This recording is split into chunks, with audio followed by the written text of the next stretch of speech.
안녕하세요. 분석센터장 K입니다. 야구 분석은 기아의 승리와 다저스의 승리까지 예상대로 잘 적중되었던 주중 출발입니다. 그리고 금주는 해외 축구가 대부분 휴식일이고 세리에 위주로 진행되는 만큼 그에 맞춰 준비했습니다.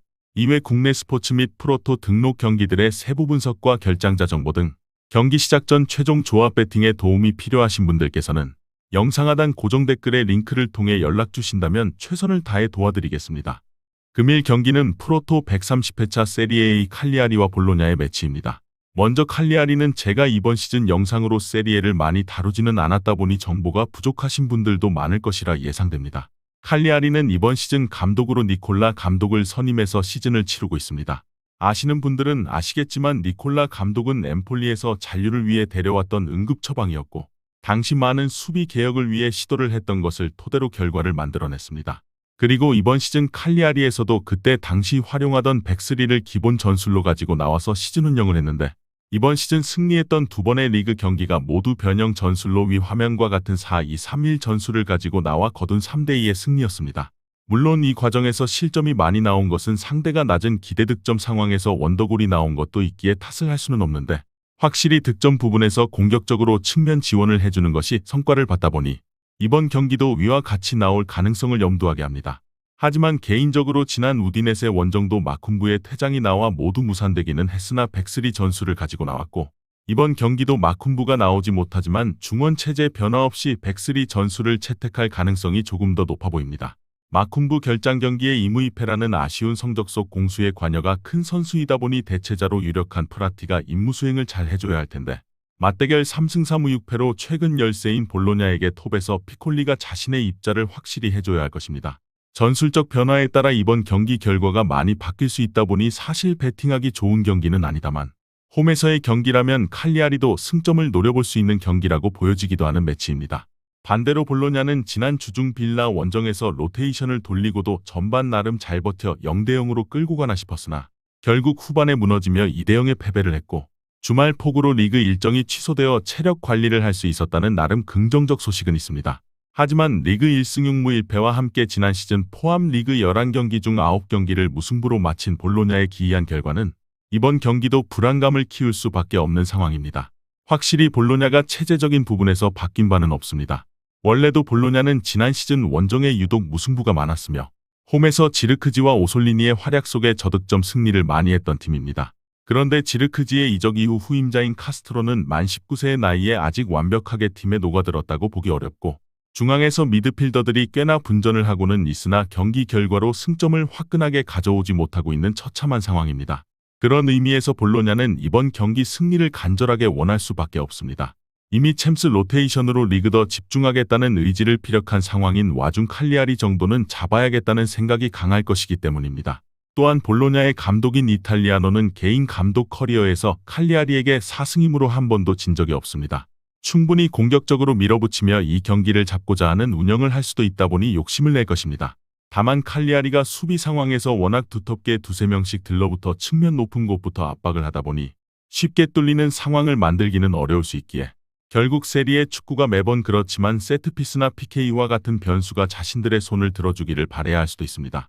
결과 예측을 해본다면 이번 경기는 사실 선발 라인업을 볼 수 있다면 조금 마음 편하게 접근이 가능할 수도 있는 경기입니다.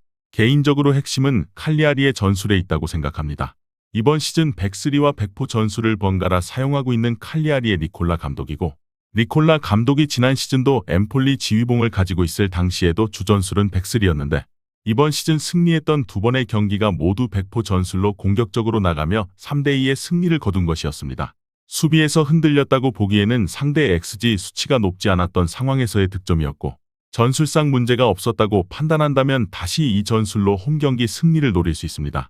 그렇게 되었을 때는 이번 경기가 더 이상 무승부를 원하지 않는 이탈리아노 감독의 의중과 함께 오버 경기가 될 수 있는데 만일 칼리아리가 백스리로 기존 니콜라 감독이 추구하는 수비의 강조가 생기게 된다면 아무리 시즌 15실점을 하고 있다고 하지만 이번 경기는 정말 다시 한번 1대1의 무승부가 나올 수 있는 양팀의 매치입니다. 그런데 앞선 화면과는 다르게 지난 경기도 백스리로 나왔으며 이번 경기도 유력한 것으로 예상이 되고 있다 보니 주력은 2.5점 기준 언더가 될 것이며 볼로냐의 무승부 행진이 또 이어질 가능성을 염두하며 이번 경기 서브로 무승부까지 함께 노려보는 경기가 될 것입니다.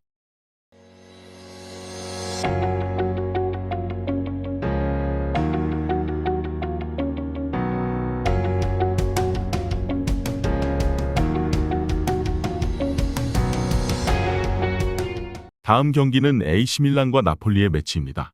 먼저 AC 밀란은 지난 주중 챔스 3대1의 승리로 리그 승리와 함께 홈에서 기세를 올렸습니다. 하지만 주말 리그 일정 취소로 체력 안배가 되었다는 호재 속에도 이번 경기 징계라는 벽을 피할 수는 없었습니다. 테오와 레인더스의 징계는 굉장히 출혈이 크다고 할 수 있습니다. 레인더스야 축구 예제가 있다 보니 큰 문제가 안 된다고 하지만 테오는 왼쪽 측면 공수의 핵심이라고 할 수 있는데 이번 경기는 레앙이 더 로프터스치크와 합을 맞춰줘야 할 것 같습니다. 그래도 플리식과 함께 공격은 충분히 만들 수 있다 보니 걱정이 없고 모라타도 이번 시즌 단 2골로 아직 세리에 A에서 두각을 드러내고 있지는 못하지만 충분히 대표팀과 AT에서 그 창의성과 공격 위치 선정 능력은 증명된 선수이기에 매 경기 기대를 하게 되는 것은 부정할 수가 없습니다. 또한 밀란은 이번 시즌 홈에서 아직 리그 무패라는 점도 선수들의 자신감은 충분히 가질 수 있습니다. 물론 개인적으로는 상위 6개 팀들 중 매치업이 단 한 번도 없었던 밀란의 홈 경기였고 원정에서 만난 인테르와 피오렌티나 그리고 라치오에게 1승 1무 1패를 기록했던 것과 해당 경기 모두 득점을 했음을 감안한다면 이번 경기도 절대 쉽게 내어줄 싸움은 아니라고 할 수 있음은 부정할 수 없습니다.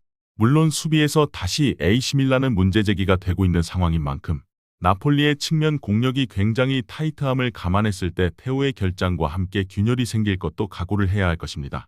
반대로 나폴리는 이번 경기 체력 문제가 가장 클 수 있습니다. 주중 일정이 잡히며 이번 시즌 로테이션을 돌린 코파 경기 일정을 제외하고 첫 4일 텀의 경기를 치르게 되었고 루카쿠의 나이를 생각한다면 결국 체력 문제는 후반에 대두될 수밖에 없습니다. 실제 나폴리가 이번 시즌을 치르며 후반전 기록만으로 무려 6승 2무 1패로 득점은 후반 강세로 확실히 나타났는데 이번 경기도 이 강세가 체력 문제 없이 그대로 이어질 수 있을지가 관건인 것 같습니다. 확실히 콘테의 애제자답게 빠르게 팀 전술에 녹아들어 공격에서 활약을 해주고 있고 크비차와 디로렌조가 양 측면에서 굉장히 서포팅이 좋다 보니 공격에서 다양한 옵션으로 리그를 순항했던 나폴리입니다. 그런데 시즌 초와 달리 결과에서 최근 원정 3경기 무실점을 포함해 수비 개선이 분명히 타나났고 리그 1위를 수성하며 위상을 올리고는 있으나 매치업 운이 따랐다고 생각을 할 수도 있습니다. 실제 상위팀과의 매치는 유벤투스와의 0대0 무승부가 한 차례 있었고 이외 팀들은 모두 중하위권과의 매치로 이뤄져 나폴리의 전력이라면 당연 이겨줘야 했던 매치입니다. 그런데 이번 AC 밀란 원정은 물론 밀란이 현재는 뒤처져 있다고는 하지만 전력상 나폴리에게 정말 제대로 평가받을 수 있는 특히나 원정 경기라는 점에서 왜 이번 경기에 나폴리가 역배당을 받았는지 그 근거가 있다고 생각이 들기도 합니다. 다만 현재 나폴리의 양쪽 측면은 나폴리의 풀백들과 흡이차가 충분히 공략을 해줄 수 있는 수준이고 루카쿠의 등지는 포지셔닝의 센터백들 싸움에서 밀어낼 수 있다면 무득점으로 물러날 싸움은 절대 아니라고 보여집니다. 결과 예측을 해본다면 이번 경기는 양팀 모두에게 변수가 있는 싸움입니다. 나폴리는 이번 시즌 1위를 달리고 있지만 중하위권 팀들을 상대로 그간 성적을 내어왔으며 상위권 팀과는 유벤투스와 0대0 무승부가 유일했습니다. 그렇기에 시즌 성적은 조금 주춤하고 있으나 밀란급 전력이 받쳐주는 강팀과 특히 원정에서 결과를 낼 수 있을지 장담할 수 없으며 쌓일 텀의 짧은 휴식일에 로테이션 없이 경기를 하는 것이 이번 시즌 처음인 나폴리는 특히나 루카쿠의 체력적인 부분을 감안한다면 경기력 자체를 평가하기에 근거가 부족해집니다. 하지만 반대로 밀란은 휴식을 취했음에도 이번 경기 레인더스와 테오의 징계 결장이 너무 치명적입니다. 물론 축구예제나 오카포르와 같은 자원이 버텨줄 수 있는 전방의 문제는 해결되지만 테오의 측면은 최근 공격의 중추의 역할을 해주고 있는 디 로렌조 수비를 해야 하는데 사라지고 나폴리의 측면 강점은 로얄의 의문점이 남은 활약과 함께 양쪽에서 흔들리게 됩니다. 결국 이번 경기에 AC 밀란이 정배당을 받고 있지만 수비에서 나폴리가 최근 잘해주고 있고 공격은 세리에 A 100호골에 도달한 루카쿠가 버텨준다면 이번 경기 패배는 없을 것 같다 보니 당연 주력은 1핸디패로 나폴리의 승무를 예측하게 될 것이며 홈전 경기 득점 중인 밀란의 공세도 무시할 수는 없기에 1대1을 예상한 무승부로의 접근에 도전하게 될 것입니다.